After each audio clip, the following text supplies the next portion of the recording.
दोस्तों, तीसरा geometric characteristic symbol जो फॉर्म कंट्रोल में है वो है सर्कुलैरिटी कंट्रोल। जब भी हम किसी भी एक्सिस सिमेट्रिक पार्ट के लिए सर्कुलर प्रोफाइल को कंट्रोल करना होता है तब हम इसका इस्तेमाल करते हैं। लेकिन दोस्तों, वो सरफेस एक इंडिविजुअल सरफेस होना जरूरी है। इसमें भी हमको 2, 3, 4 अप्रोच को ही इस्तेमाल करना है। ये सिलेंडर जो है ये एक इंडिविजुअल फीचर है, ये एक एक्सिस सिमेट्रिक पार्ट है और इसमें हमें जो कंट्रोल करना है वो है इसका सर्कुलर प्रोफाइल। तो फॉर्म कंट्रोल में सर्कुलैरिटी है जो हम इस्तेमाल कर सकते हैं। दोस्तों, सर्कुलैरिटी जो है वो एक फीचर कंट्रोल है जो कि हम सिर्फ सरफेस पे ही अप्लाई कर सकते हैं और हमेशा की तरह ये जो ज्योमेट्रिक टॉलरेंस वैल्यू है वो इस डायमेंशनल टॉलरेंस वैल्यू से कम होनी चाहिए।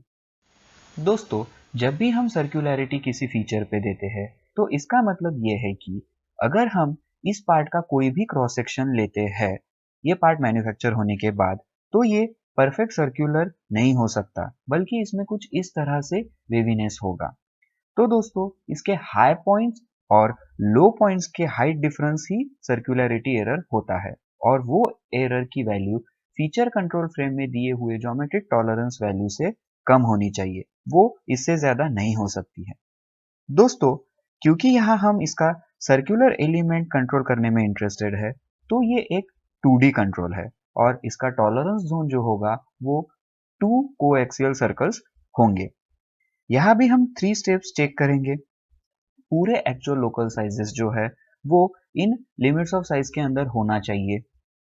ये part maximum material condition envelope में एंटर होना चाहिए और पीक से वैली के बीच का जो हाइट डिफरेंस है वो फीचर कंट्रोल फ्रेम में दिए हुए इस ज्योमेट्रिक टॉलरेंस से कम होना चाहिए।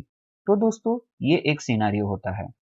दोस्तों, दूसरा सिनारियो ये हो सकता है कि हमें कुछ ऐसा पार्ट मिल सकता है जिसमें यहाँ पे पार्ट जो है उसके मैक्सिमम मटेरियल कंडीशन पे प्रोड्यूस हुआ है और यहाँ पे वो पार्ट जो है उसके लीस्ट मटेरियल कंडीशन पे प्रोड्यूस हुआ है। तो ये एक टेपर सरफेस है और दोस्तों, सर्कुलैरिटी जो है वो टेपर कंट्रोल नहीं करता है। ये हमें अच्छे से याद रखना है। दोस्तों, कोई भी क्रॉस सेक्शन पे सर्कुलर एलिमेंट जो है वो उसके साइज लिमिट्स के अंदर ही होना चाहिए।